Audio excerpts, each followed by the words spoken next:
I traveled the state of Virginia giving speeches. Some in Maryland and West Virginia as well, specifically giving speeches, but Virginia, traveling all over Virginia, preaching a doctrine for a group that I was in. It was race-based, about that we're all a single people, and etc.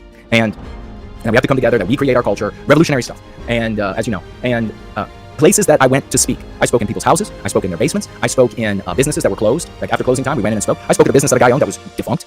And more than a handful of times, I caused women who were present to cry. And sometimes it was like tears of, my God, our people. Sometimes the reality of the world and what had to be done. And other times, it was because they were scared. Not because, I mean, I raised my voice a little bit. I am a passionate guy. You all have witnessed it here plenty. I can be a passionate guy about our injury, not about hatred of other groups of people, about injuring us. That infuriates me because I'm healthy, because I'm normal, because this is what a man of the West is supposed to look like. You know, like pecs and all, right? This is what a man of the West is supposed to look like. And I would have guys who were told by their crying wives and crying girlfriends that they weren't allowed to participate anymore. That I had upset their wives too much, upset their girlfriends too much.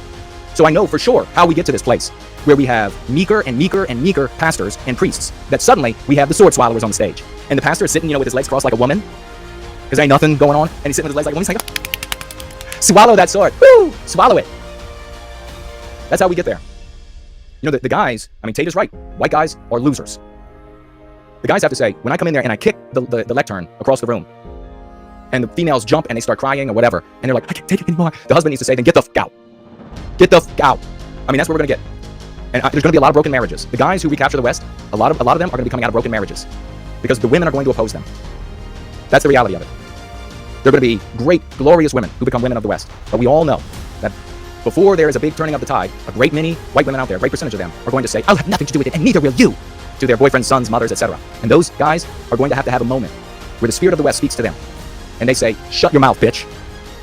You ain't telling me what to do anymore. This is the guy to lead. This is what it's going to take.